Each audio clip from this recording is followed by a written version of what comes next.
ನಮಸ್ಕಾರ ಎಲ್ಲರಿಗೂ. ಗೊತ್ತಿರೋ ಹುಡುಗನೇ ಇದಾಗಿತ್ತು, ಇನ್ಸಿಡೆಂಟ್ ಆಗಿತ್ತು. ಆ್ಯಕ್ಚುಲಿ ಇವತ್ತು ಬೆಳಿಗ್ಗೆ ಮುಂಜಾನೆ ನ್ಯೂಸ್ ಕೇಳಿದ ಮೇಲೆ ನನಗೂ ಬೇಜಾರಾಯಿತು. ಆಮೇಲೆ ನೋಡಿದೆ ನಾನು ಇದು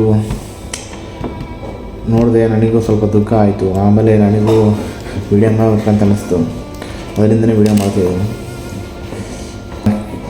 ಕಿರಿಕ್ ಜಗಳ ಆಗಿತ್ತು. ಅದು ಜಗಳ ಇಬ್ಬರಿಗೂ ಆಗಿತ್ತು, ಓಕೆನಾ.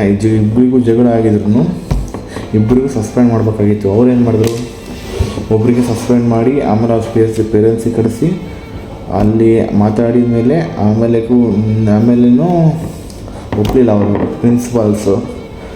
ಅವರು ಹೇಳಬೇಕು, ಇಲ್ಲಮ್ಮ ನಮ್ಮದು ಸಸ್ಪೆಂಡ್ ಅಂತ ಹೇಳಿದಂತ ನನಗೆ ಕೇಳ್ಪಟ್ಟೆ ಅಷ್ಟೇ, ನನಗೆ ಗೊತ್ತಿಲ್ಲ, ಕೇಳ್ಪಟ್ಟೆ ಹಿಂಗಾಗಿ ಸಸ್ಪೆಂಡ್ ಅಂತ ಹೇಳಿದ್ರು ಅಂತೇಳಿ. ಆದ್ದರಿಂದನೇ ಅವ್ರ ಮಗ ಏನು ಮಾಡಿದಾನಂದರೆ ಅವಿಂದು ಅವ್ರ ಅಮ್ಮಗೆ ಅವಮಾನ ಆಗಿದೆ ಅಂಥೇಳಿ ಸೂಸೈಡ್ ಮಾಡ್ಕೊಂಡಿದ್ದಾನೆ. ನನಗೂ ಬೇಜಾರಾಯಿತು ಆ್ಯಕ್ಚುಲಿ. ಬೆಳಿಗ್ಗೆ ನ್ಯೂಸ್ ಕೇಳಿ ನಮ್ಮೂರು ಹುಡುಗನೇ ನೋಡ್ದಾಯ್ತು ನನಗೆ. ಆ್ಯಕ್ಚುಲಿ ಅದು ಬೇಜಾರಾಯಿತು, ತುಂಬ ಬೇಜಾರಾಯಿತು. ಏನು ಮಾಡೋದು, ಇದ್ರ ಬಗ್ಗೆ ಮಾತಾಡಿ ಇನ್ನು ಸೋಷಿಯಲ್ ಮೀಡ್ಯಾದಲ್ಲಿ ಇನ್ಫ್ಲುಯೆನ್ಸರ್ಸ್ ಎಲ್ಲ ಮಾತಾಡಿ ಇದ್ರ ಬಗ್ಗೆ ಗಮನ ತಂದು ಮುಂದೆ ಸರ್ಕಾರಕ್ಕೂ ಮುಟ್ಲಿ ಈ ವಿಚಾರ. ಯಾಕಂದರೆ ಇಲ್ಲಿ ಒಬ್ಬ ಪ್ರಾಣ ಅಲ್ಲ, ಇಷ್ಟೋ ಪ್ರಾಣಗಳು ಹೋಗ್ತಾ ಇದ್ದಾವೆ. ನನಗೆ ಗೊತ್ತಾಗ್ತಿಲ್ಲ ಅಷ್ಟೇ. ಕಾಲೇಜಲ್ಲಿ ಲವ್ ಫೇಲ್ಸ್ ಆಯ್ತು ಅಂದರೆ ಯಾವುದು ಕೆಲವೊಂದು ಆಗ್ತಾನೆ ಇರ್ತವೆ. ಇವೆಲ್ಲ ಹೊರಗಡೆ ಬರಬೇಕು ಆ್ಯಕ್ಚುಲಿ.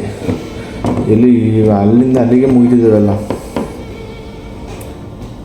ಸರಿ ಬಿಡಿ, ನನಗೂ ಬೇಜಾರಾಯಿತು. ಆಮೇಲೆ ಇಲ್ಲಿ ಇವಾಗ ಅರವಿಂದ್ಗೆ ಆತ್ಮಶಾಂತಿ ಸಿಗಲ್ಲ ಅಂತ ಹೇಳ್ತಾ ಅಪ್ಪ ಅಮ್ಮ ಹೋಗಿ ಆಲೋಚನೆ ಮಾಡಬೇಕಾಯ್ತು. ಯಾಕಂದರೆ ಇವಾಗ ಕಳ್ಕೊಂಡ್ಮೇಲೆ ಏನು ಬರುತ್ತೆ ಹೇಳಿ, ಇದ್ದಾಗೆ ಪಡ್ಕೋಬೇಕು. ಕಳ್ಕೊಂಡ್ಮೇಲೆ ಏನೂ ಬರಲ್ಲ ಅಲ್ವಾ, ಏನೂ ಮಾಡೋಕ್ಕಾಗಲ್ಲ. ಆ ಹುಡುಗ ಥರ ಡಿಸಿಷನ್ ತಗೊಂಬಿಟ್ಟಿದ್ದಾನೆ, ಏನು ಮಾಡೋಕ್ಕಾಗುತ್ತೆ. ಸರಿ ನೋಡಿ ಆಲೋಚನೆ ಮಾಡಿ ನೆಕ್ಸ್ಟ್ ಟೈಮ್ ಈ ಥರ ಮುಂದೆ ಯಾವುದು ಆಗಬಾರ್ದು ಅಂತೇಳಿ ಈ ವಿಡಿಯೋ ಇದೇ ಮುಗಿಸ್ತಾ ಇದ್ದೀನಿ. ಬಾಯ್ ಫ್ರೆಂಡ್ಸ್, ನೆಕ್ಸ್ಟ್ ಟೈಮ್ ಭೇಟಿ ಆಗೋಣ.